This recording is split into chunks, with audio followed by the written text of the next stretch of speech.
시청자 여러분 안녕하십니까. 지금부터 정확히 한보정론을 시작하겠습니다. 자, 이번 시간에는 말이죠.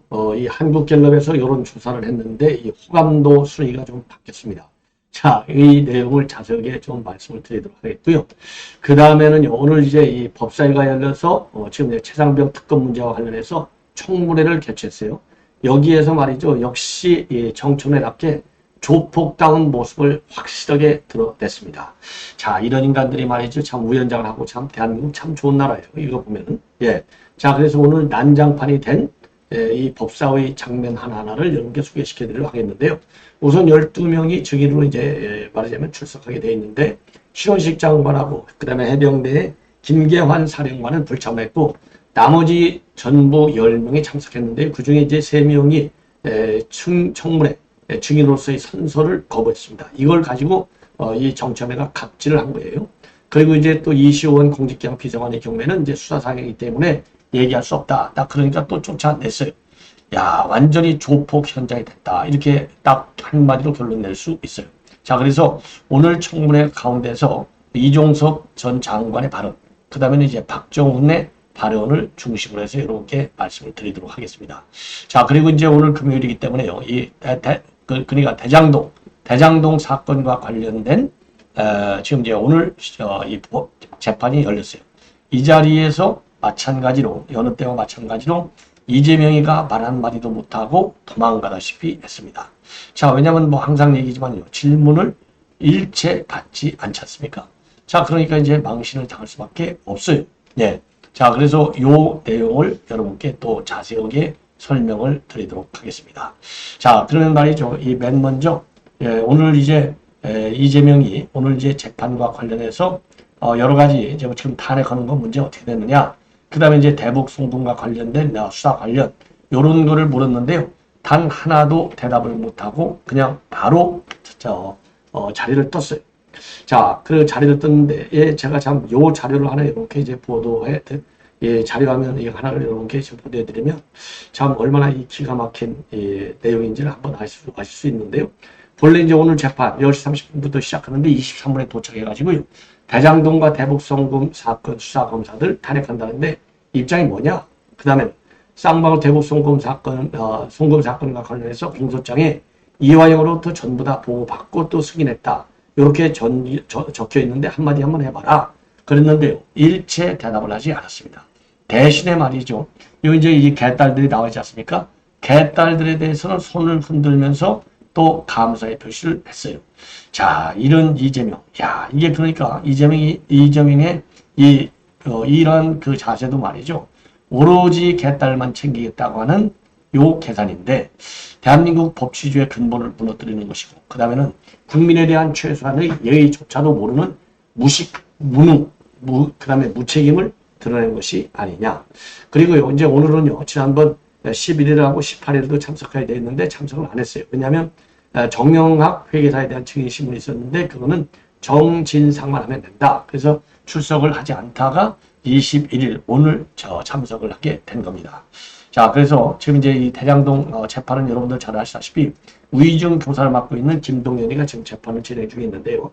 작년 3월 기소돼서 지금까지 재판을 받고 있으니까 지금 뭐 어마어마한 시간이 많이 흘렀는데 요 사건은요. 지금 이재명이가 이 검찰에서의 조서에 동의하지 않았어요. 부동의 표시를 했어. 그래서 요 증인이 한 400명 정도 된다. 그래서 요대로 가면 3년이 걸릴지 5년이 걸릴지 아무도 모른다. 요런 사건이 이번 재판의 특징으로 되어 있고요. 요게 이제 굉장한 중형이 선고될 수밖에 없는 사건인데 무려 배임 혐의가 4,895억 원입니다. 대장동만 가지고서 이게 4,895억 원. 그리고 이제 위례 신도시도 또 이 별도의 또 이 배임 혐의가 있죠. 그래서 요게 제대로 좀 빨리빨리만 되면 이재명이는 말이죠. 이 한마디로 그냥 정치 생명만 끝나는 게 아니라 인간으로서의 뭐라고 그럴까요? 그 최소한도 대우를 받을 수 있는 이런 그 여건도 다 깨지는 것이 아니냐. 이렇게 생각이 들고요. 그리고 이제 이 검사 탄핵에 대해서 이렇게 전에 말씀을 드린 대로 대북 송금 사건을 수사하고 있는 박상용 수원지검검사가 제1차기 되고요. 그리고 대장동 검사 수사했던 어미준과 강백신, 그리고 이제 최승원 씨의 조카 장시호를 말하자면 뒷거랬다. 이런 김영철 검사, 요 4명에 대한 지금 이제 탄핵 추진을 하고 있는데요. 자, 이거는요, 요렇게 이제 탄핵을 하는 이유는 바로 뭐냐? 탄핵이 가결되는 것은 민주당이 맘만 먹으면 얼마나 가결되었습니까? 가결되면 직무가 배제돼요. 그래서 재판 지연 전략의 일환으로 이제는 검사 탄핵까지 끝내드는 것이죠. 자, 그래서 요 내용을 말씀드렸고, 그 다음에는요, 지금 이제 8월 전대가 지금 여러분들 예정돼 있고, 본래 이제 이재명이가 이제 그만둔다. 이게 오늘 내일 오르고 있어요. 그러다 보니까 지금 민주당에서는 비상이 걸렸다고 합니다. 왜냐? 우리 국민의힘의 경우는 똑같이 8월인데, 자, 우리는 이제 참 7월 23일이고, 한 달 후에 민주당에서는 당 대표 선거를 하는데, 우리는 지금 이제 주자들이 4인방이 딱 떠가지고 흥행, 이거 딱 되게 돼 있잖아요. 한동훈, 원희룡, 그 다음에 이제 나경원, 윤상현. 이렇게 되어 있는데, 지금 민주당에서는 말이죠. 개딸들이 완전히 당원 당규까지 고치다 보니까, 그거까지 전부 이재명의 맞춤형으로 싹 다 뜯어고쳤잖아요. 그러니까 감히 누가 나오냐고요. 나왔다가 개딸들한테 망신당하는데. 그러니까 그동안에 나올 가능성이 있었던 임종석, 박용진, 이런 사람들도 완전히 원외. 그리고 개딸들한테 이미 여러 번 찍혔잖아요. 그러니까 이게 나올 맛이 안 나는 거죠. 그렇다고 한다면 나올 만한 분이 이제 김부겸인데, 김부겸 전 총리는 생각이 없다. 자, 출마 의사가 없다는 겁니다. 그러다 보니까 지금 이런 상황에서 이재명의 최고위원 러닝메이트 구하기도 어렵다. 완전히 망신스러운 것이죠. 자, 그러다 보니까 비명계 내부에서조차도 1급제대가 이거 너무나 이제 부각되는 것이 아니냐. 이런 기류마저 있다는 겁니다. 그리고 더 중요한 것은요. 흥행에 실패하기 때문에 우리 국민들로부터 주목도가 팍 떨어진다 이거죠. 자, 그러면은 이제는 민주당과 국민의힘이 별로 이제 경제 지지율에서 별 변화가 없었는데 결국은 민주당 지지율만 떨어지는 것이 아니냐. 그래서 국민의힘만 컨벤션 효과를 누리면서 상승세를 탈 가능성이 상당히 크다. 예, 이러한 우려가 지금 제기되고 있다는 겁니다. 예, 자, 그래서 지금 이제 이 민주당 전대와 관련해서는 흥행에 빨간 불이 들어왔다. 이런 지금 보도가 압도적입니다. 그런데요, 지금 이제 같이 나올 사람이 있느냐 없느냐도 물론 중요하겠지만은 더 중요한 것은 대표는 그만두고 국회의원도 할 수 없는 인간이 또 대표를 하겠다? 그러니까 이제 국민들이 그야말로 이런 전당대회를 봐서 뭐 하겠어요? 그래서 사실상인 뭘로 보나 대표직에 도전해서 안 되는 인간이 나오니까 설령 복수의 후보들 간의 경쟁이 있다 하더라도 국민들은요, 이런 전당대회에 관심이 갖겠습니까? 당연히 안 갖죠. 예, 그렇게 봐야 될 것 같아요. 그래서 사법 리스크로만 꽉 차 있는 이재명이 누가 좋아하겠냐 이거죠. 예, 이걸 말씀드리도록 하겠고, 그 다음에 이제 한국 갤럽에서 말이죠. 지금 이제 이 호감도 조사를 했어요. 그랬더니 의외의 결과가 나왔습니다. 자, 그래서 1위에는 오세훈, 2위가 조국이 됐어요.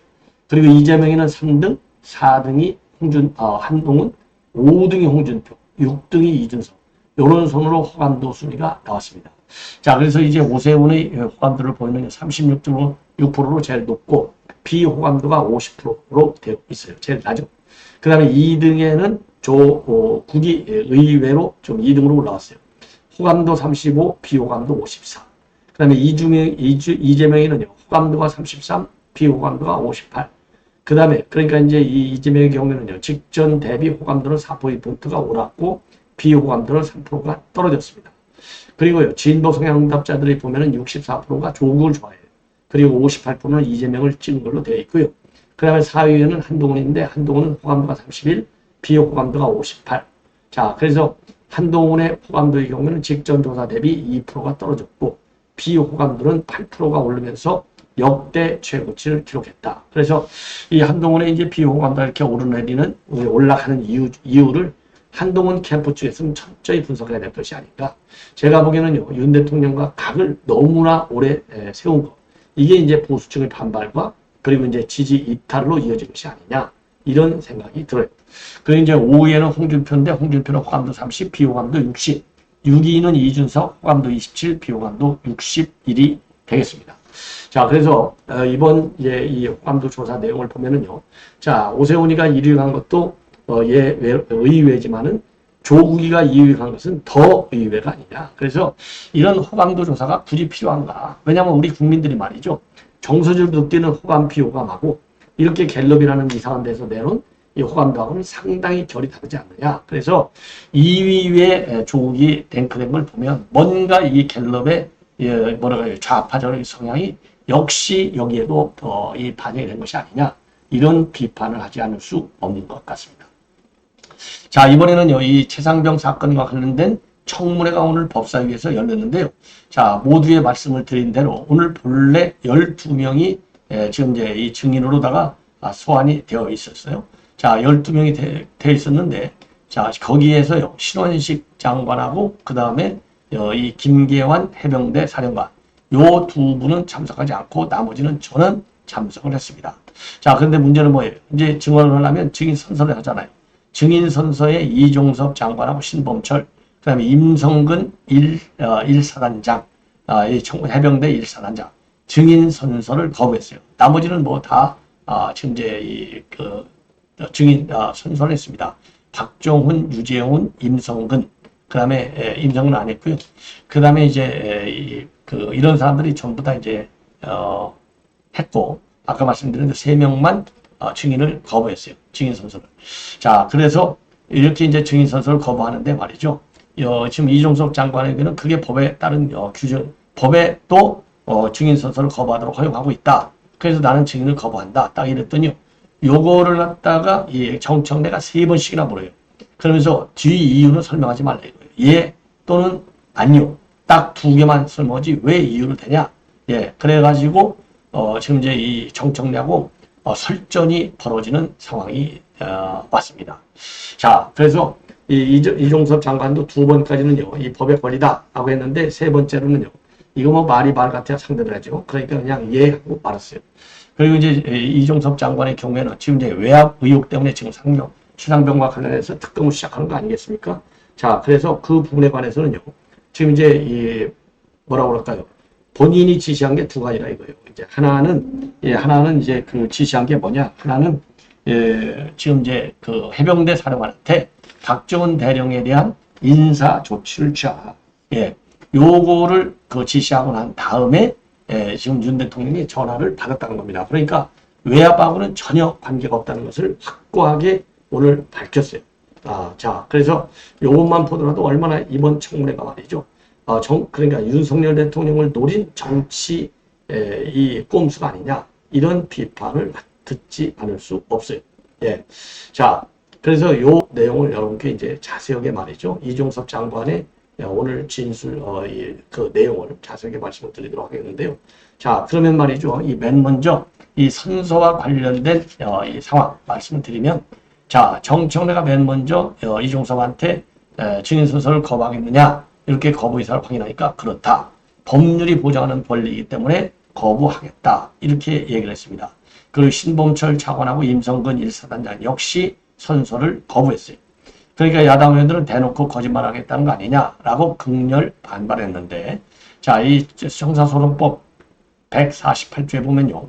형사소추 또는 공소대계를 당하거나 유죄 판결을 받을 사실이 드러날 염려가 있는 증언은 거부할 수 있다. 이렇게 규정이 되어 있어요.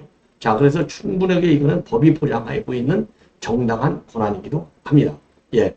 자, 왜 그러냐면 말이죠. 지금 이 최상병 사건과 관련해서는 공수처에서 외압 의혹을 수사하고 있고, 그리고 또 임성근 사단장을 지금 이제 이 조사 결과에 개입해서 해병대 수사단의 조사 결과에 개입해서 임성근 전 사단장을 혐의자에서 빼라.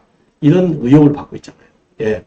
자, 그래서 오늘 이제 이걸 거부했고, 그리고 신범철 장관도 청문회 발언이 향후 수사에 불리하게 작용할 수 있기 때문에 이런 관점에서 선서를 하지 않겠다라고 밝혔습니다. 자, 그런데 이제 이종섭 장관은 증언 자체는 거부하지 않겠다라고 밝혔어요. 그래서 증언을 쭉 했습니다. 그래서 결국은요, 이 사건은 결코 형사적 이슈가 될 수 없다고 확신한다.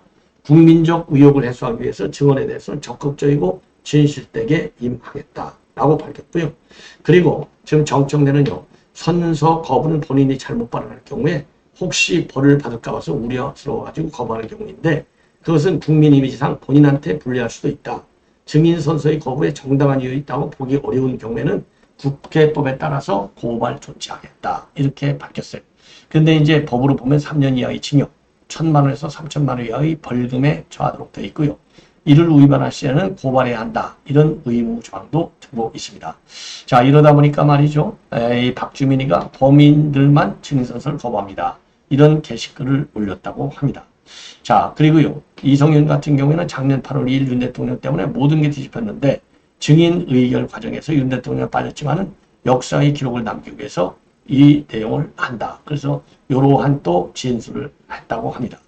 자, 그래서요. 오늘 이제 이 선서 문제를 가지고 지금 이제 이 이종섭과 그 다음에 정청래 간에 지금 설전이 오고 갔어요. 자, 그래서 이제 정청래가 증인선서를 세 분이 거부했는데 증인선서를 거부하거나 허위 증언을 할 경우에는 고발할 의무가 있기 때문에 마지막 부분에 대해서 청문회 마지막 부분에 대해서 고발 조치할 수밖에 없음을 미리 양지해 달라. 예, 이렇게 밝혔고요. 자, 그리고요.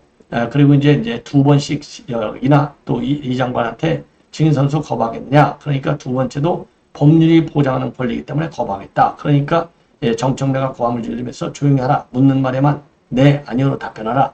처음부터 왜 이러시냐. 이렇게 고함을 질렀어요. 그러면서 다시 이종섭 증인에게 묻겠다. 증인선서를 거부하겠냐. 이러니까 이때는 이제 이종섭 장관도 이 법률이 보장하고 있기 때문에 거부하겠다. 이렇게 해서 두 번씩이나 하고요. 세 번째로 물을 때만 예 하고 끝났습니다. 그리고 신범철과 임성근 산안장 이분들은요. 최종적으로 거부하겠느냐 아래 예라고만 답했어요. 자, 그리고요. 오늘 관련해서 지금 이제 아까 말씀드린 대로 이종섭 장관은 증언을 거부하지는 않았습니다. 자, 그래서 증언은 거부하지 않았고요. 이 발언을 쭉 대답을 했어요. 자, 쭉 혐의. 그래서 오늘 지금 이제 이종섭 장관의 발언이 굉장히 중요한데요. 요 내용을 여러분께 좀 설명을 드리도록 하겠습니다. 자, 그래서 뭐냐? 해병대 사령관에게 박정훈 인사조치를 검토하고 나서부터 8월 2일 날 12시에 3번 전화를 했다. 이렇게 분명하게 밝혔습니다. 결국 그건 통신 기록으로도 다 일치한다. 예. 그래서 8월 2일 날, 작년 8월 2일에요. 해병대 수사장장이 경북청으로부터 이첩 시도를 했다는 전화를 받고 검찰 단장에게 전화해서 이게 해당되는 조치가 뭐냐고 토의하고 수사를 지시했다. 이어서 해병대 사령관에게 인사조치를 검토하고 지시했고 두 가지 지시가 있고 난 뒤에 대통령실로부터 전화를 받았다. 그래서 이 시점은 지시를 하고 난 시점이기 때문에 제 기억도 그렇고 통화 기록상도 그렇다. 그래서 외압 의혹은 전혀 사실이 아니라고 하는 것을 확실하게 오늘 이종섭 장관이 밝혔습니다. 그래서 11월 작년에 그러니까요. 8월 2일 날 낮에 12시 18분 통화인데요. 12시 7분에 최초 전화 4분. 그 다음에 12시 43분에 13분. 12시 57분에 다시 1분 정도를 통화를 했습니다. 자, 그래서 요게 이제 지금 의혹이 단서가 되는 거예요. 그런데 이미 인사조치까지 다 끝난 다음에 전화를 받았다는 겁니다. 예, 그리고 작년 7월 30일 날 해병대 사령부로부터 언론 설명 자료를 보고받고 두 가지 의문점을 제기한 바 있다. 그래서 여단장은 지시를 정상적으로 했는데 왜 업무상 과실치사 혐의가 적용돼야 되느냐는 질문과 현장 통제됐던 여군 2명을 포함해서 간부들은 단순히 수작조에 포함돼 함께 고생했는데 왜 이들에게 업무상 과실치사 혐의가 적용돼야 되느냐라는 질문을 했다고 밝혔어요. 자, 그리고 말이죠. 그 당시에 유가족들에게는 언론 설명 자료에 대한 설명이 다 된 상태라는 말 때문에 내가 단호하게 대검토 지시를 하지 못했고 30일 날은 경찰 입절 결정을 내렸다. 하지만 의구심이 해소되지 않아서 그 다음 날에 31일 날 이첩 대기 지시를 내렸다라고 밝히고 있습니다. 자, 그래서 이 재조사는 시간이 많이 걸려서 불필요한 오해를 받을 수 있다는 점을 고려해서 국방부 조사본부에서 기존 보고서를 재검토하도록 지시한 것이다. 예, 그래서 국방부 조사본부 재검토 과정에서 임성근 1사단장이 보고서에서 빠졌다는 의혹은 사실이 아니다. 그리고 임 전 사단장이 보고서에 포함된 상태로 경북경찰청에 해병대 수사단 조사기록 일체를 그대로 이첩했다. 이렇게 밝히고 있습니다. 그리고 이시원 공직기관 비서관이잖아요. 이시원 공직기관 비서관은 이제 유재훈 국방부 법무관리관하고 이제 통화를 쭉 했기 때문에 외압 의혹이 아니냐. 요래서 이제 오늘 이제 증인으로 불려 나왔는데요. 요 질문에 관해서 전현희가 이제 또 질문했어요. 뭐라고 했냐면 유재훈 국방부 법무관리에게 그날 전화를 할 때 대통령의 지시로 전화를 한 거냐 아니면 본인 판단으로 전화한 거냐. 그러니까 수사 중인 상황에 대해서는 답변 드리기 어렵다. 그러니까 정청래가 또 여기서 열불을 내는 거예요. 계속 그렇게 말하면 퇴장시키겠다. 그러고 나서 10분간 퇴장 조치를 또 강행하는 겁니다. 자, 그래서 그럼에도 불구하고 이시원 통직비서관은요. 수사 중인 상황에 대해서는 별로 이 반론할 수 없다라는 입장을 계속해서 지금 유지를 했습니다. 그래서 이제 정청래가요. 앞으로도 계속 수사 중인 걸 반환할 수 없다는 그런 법에도 없는 핑계를 댈 것 같은데 계속 그렇게 할 것이냐. 그러니까요. 이시원 비서관이 물러서지 않았습니다. 다른 수사에서도 고소고발 사안에 대해서는 진술하기 어렵다는 답변이 많은 것으로 알고 있다. 딱 그러니까 또 이 정청래가 국회는 국회법에 따라서 운영되고 오늘 입법청문회는 증인을 채택해서 증인으로 출석한 자리다. 증언 감정에 관한 법률에 한해서 묻는 것이다. 그러니까 또 이시원 비서관이요. 파악하고 있는 거야. 이렇게 또 입장을 해가니까 정청래는 파악하면 파악한 대로 잘해라. 마지막 경고다. 이렇게 고함을 질렀다고 합니다. 기가 막히지 않습니까? 자, 이 박종훈 단장의 오늘 발언 이렇게 되어 있습니다. 한마디로 윤석열 대통령 이렇게 겨냥한 발언이죠. 한 사람의 경로로 모든 것이 꼬이고 모든 것이 엉망진창이 됐다.